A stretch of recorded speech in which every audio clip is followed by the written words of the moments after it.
Hey guys, welcome back to my channel. Today's video, we've got some fun outdoor budget-friendly DIYs. I'm working on my front porch. We're doing it on a budget, and I bought a new doormat and nothing I had actually matched the doormat. And so I thought, well, let's just make something. So that's what we're doing. Let's go. So to get started, I wanted to work on a wreath for my front door. So I picked up these, they're called seed starting Jiffy pots, and some florals from the Dollar Tree. Because this was an outdoor inspired DIY video, I decided I would stay outside while I was editing and do my voiceover. So you might hear the birds in the background. We're just going with it. So these little pots, the first one you saw, Tor, I have seen these at the Dollar Tree, but the best of value that I got was at Walmart. I did have some extra ones. Maybe I'll actually use them for plants, but I'll probably use them in some other DIYs. But nonetheless, I picked out how many I wanted for my wreath, and I'm just using a wooden skewer to poke a hole in this. Now we're going to be adding these to wow, the birds are really going crazy. We're going to be adding these to a grapevine wreath that I already have that I reuse each season. My front porch gets a lot of sun. Things get worn, they get faded, they get tons of sun, and they sometimes get water on them. So I like to just do things as budget friendly as possible. But I also, because it's a lot of sun, I have to make sure that things will, stay. So I didn't want to use just hot glue here. So I've got some floral foam. I showed you, I picked up this big pack of it on clearance at Hobby Lobby. And the first one I did all nice, measuring it and cutting it out. And then I just ended up doing the others a little bit wonky, but I just cut pieces, crammed it in there, got it nice and firm. I did not put any hot glue here. We will use some hot glue though. So the grapevine wreath that I have, I picked up from Hobby Lobby and I've reused it several times, but I don't bring it in my house because I one time had a lizard in it. And I just don't want to risk bringing whatever might be lurking inside of it into my house. So we're going to assemble all of this first, and then we'll go outside. So I picked up these florals from Dollar Tree. I thought this was funny that it was called baby's breath. I'm like, those just look like red flowers. Maybe there's another kind of baby's breath I'm not familiar with.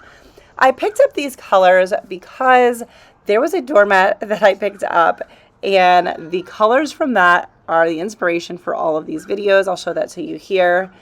And these were some pieces that I picked up that went pretty well. So we're just going to put a bunch of hot glue and push these down into the floral foam.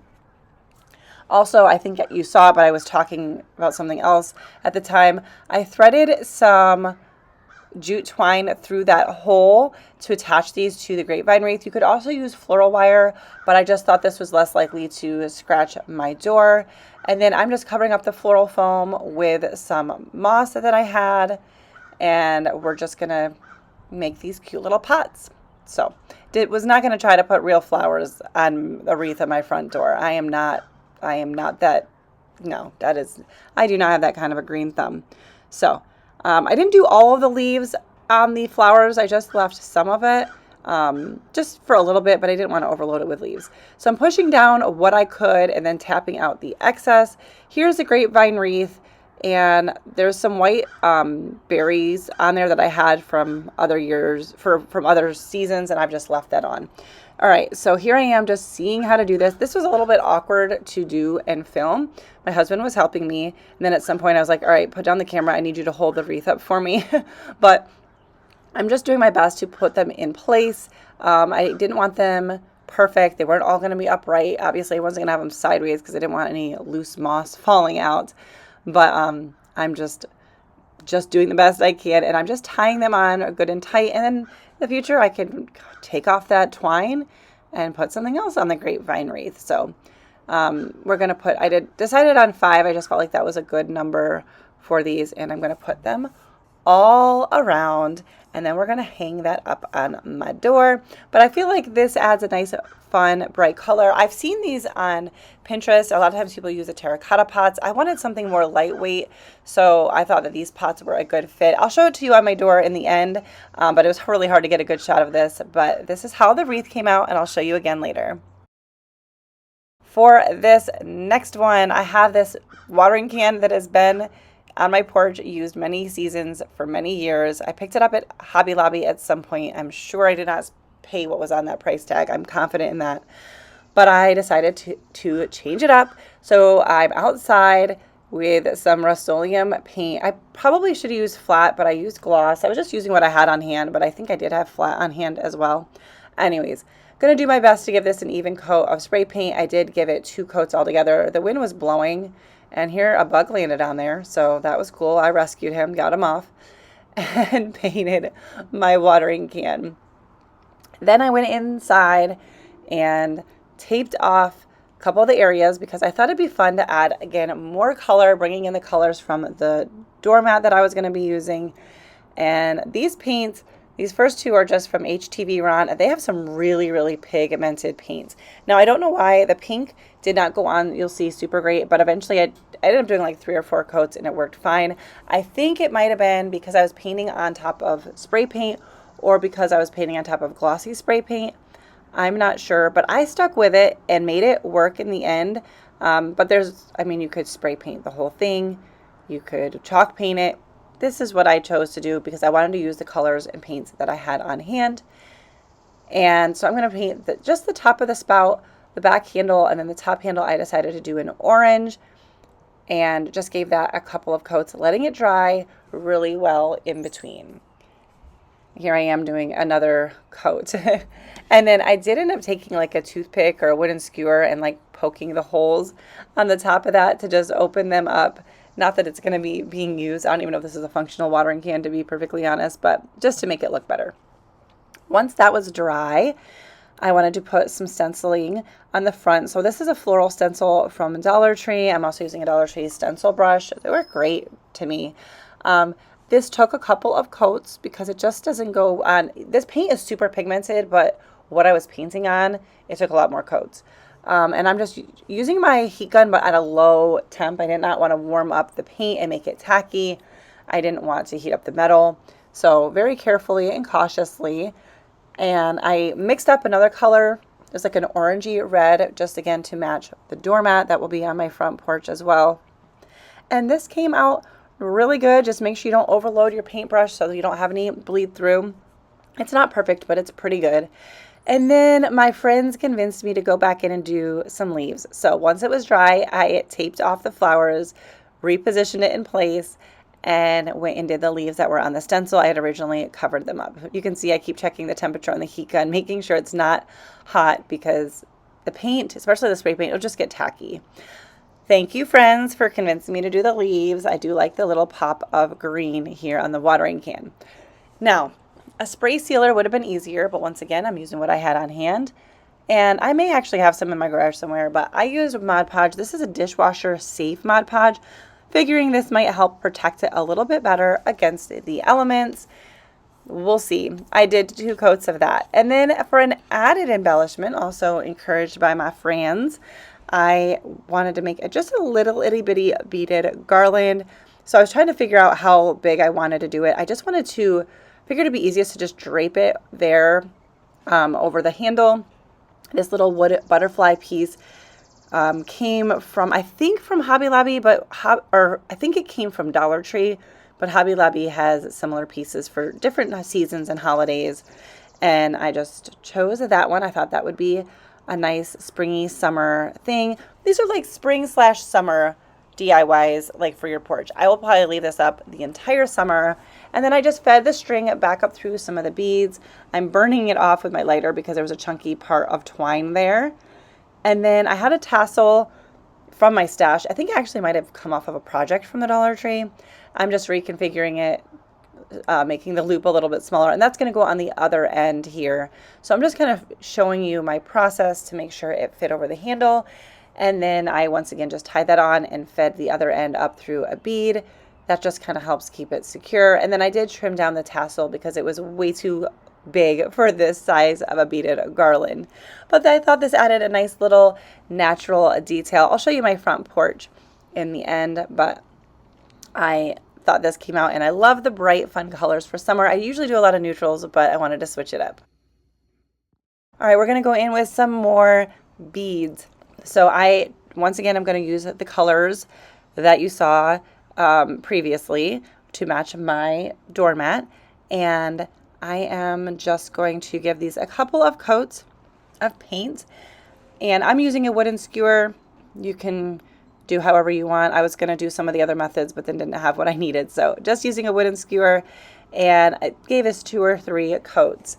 Now, what this is, making the letter O, I have a home sign leaner sign for my front porch. I'll try to remember to link the video where I first made it. It was from my other channel before I started like a exclusively DIY channel. But so it's a different style than my DIY videos are now, but if you want to see how I made that. But I've purposely made it so that the O on home could be interchangeable. So I wanted to make a new O for my porch that matched everything else I had going on. So I had previously measured the size that I wanted and how many beads I was going to need. I actually still ended up miscounting them, but the easiest way to do this, I'm painting all of my beads. My goodness. Okay, if you are enjoying this video, if you enjoy budget-friendly DIYs, I would love it if you would subscribe to my channel.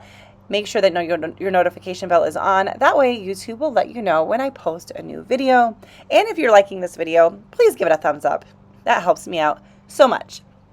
To have my beads dry, I taped them on top of the wooden skewers on top of paint bottles. This isn't like the most stable thing, but as long as I wasn't near it to bump it, I was just separating them here so they didn't dry together.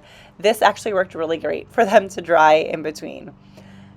All right, so we've got all of our beads. Once again, decided it would be good to put on some Mod Podge because this is going to be out in the elements. So I did that. And then I have this thicker gauge wire. This is from Dollar Tree. So are these beads. And I just came up with a pattern. We're just going to do natural colored, and then alternated the colors. You can see what I'm doing here. So like I said, previously figured out I wanted to do 2 rings, 2 rings worth. So one is going to be smaller than the other. I'm counting because I had previously measured, but I once again end up changing that once I get it all together. But it's all right. We go with the flow. We're going to make ourselves a little O. I realized the pattern was off here, so that's why I took some out. Wanted to make it look, right. So we're going to cut that down. I just want to show you how I did this. Needle nose pliers would have worked better. That is on my list. I'm going to get me some, but I used my wire cutters carefully to bend this. I did end up getting pliers out, but needle nose would have been easier. But here, I'm making a little loop. I covered that when I clipped it so that piece didn't go flying in my face. Made a little loop, made sure the bead could go over it. So I'm putting some hot glue to help close that together and then sliding a bead over that. And this worked pretty good. Now the other side was a little bit trickier just because I didn't have as much wiggle room to work with. So I'm going to trim that down. And I just bent this over and made like a little hook to go in there. So technically, if I needed to, I could take this out again. I just wanted you to know this is how I did it. You could use an actual wreath form, whatever you want to do. But this is how I did it, and it ended up working out great. So then I made my larger ring and made sure that they were going to fit in perfectly together. And I'm just putting the 2 clasps or connected pieces because there's a little bit of a gap. Those are going to go up at the top. We're going to use some floral wire. This is really thin floral wire from the Dollar Tree. So I doubled it up and I'm just going to attach these together at the top. I did a pretty good connection here. I didn't want them moving around, coming apart. And then I did put little pieces of floral wire in a couple other places around the wreath. I'm calling it a wreath. I don't know. Is this a wreath? I guess it is. I mean, technically you could just use this as a mini wreath. I'm using it as O. This episode is brought to you by the letter O. Okay, so I just wanted to help hold it together. So I did a couple other pieces. And the red floral wire was nice because I felt like it blended in, but you can use whatever. It's really not that big of a deal. And then once I have that secured all the way around, I decided a little bit of embellishment might be nice. I hope you are enjoying the bird sounds in today's video from the outdoors. So I picked up cut off a piece of fabric to begin making a little arrangement on. I thought this would be easier to attach it on the fabric, then attach that to the wreath or the ring, whatever you want to call it. And it worked out well. I'm just using scraps. I have little baggies of scraps of florals when I take things apart. And then I just pull them out for projects like this. And I'm using some hot glue. Hot glue isn't always the most secure thing for outside because when it heats up, it obviously gets soft again. But this sign will be in the corner of my patio, which gets the least amount of sun, and we're just going to hope for the best. But we're going to fill that out with all sorts of different, I liked the different colors and then like different textures. I just thought that that looked nice. And then I had a burlap bow. I didn't show you me making this. It's just a folded over basically and tied in the center. This was already in my stash. Just like the tassels, sometimes I just have extra pieces laying around that I make and didn't use or whatever. And then I added this little wood butterfly from the Dollar Tree. I'm going to trim off the excess fabric from the back so that that's just not going to be seen from the front. And then I was trying to figure out, I didn't want to just hot glue it onto the wreath because once again, hot glue, I just wasn't sure. So I'm taking more of the floral wire, and I ended up having an extra layer of fabric in the back, mainly so the hot glue didn't go all the way through, but it worked out perfect because I made a little pocket and thread the wire through there, put a little bit more of hot glue to hold it in place, and then I was able to use the floral wire to attach this whole thing to the wreath. So I showed you all of that because that idea might be handy on other projects for you in the future, but I decided to just put this on the side of the wreath because I thought that was cute, and this is how it came out, and then I'll show you how it looks outside on the sign itself. And I just love these fun pops of color for the summer for my porch. Here's the home sign, and I was able to just attach this because I have some hooks on there so that it is interchangeable, so that fit on there absolutely perfectly. Here's my little watering can just sitting on the table in between a couple of rocking chairs. And then over to my wreath. I went to the side so that you couldn't see my full reflection in the window, but that's it for these DIYs. I'm very happy with them. All right, well, that is going to do it for today's video. If you liked it, don't forget to give it a thumbs up. Subscribe if you are new. That just makes sure that you'll see my future videos. And also when you subscribe, make sure you turn on the notification bell. That will help ensure that YouTube will actually show you my videos when I post again. Thank you guys so much for watching, and I'll see you in my next video. Bye, guys.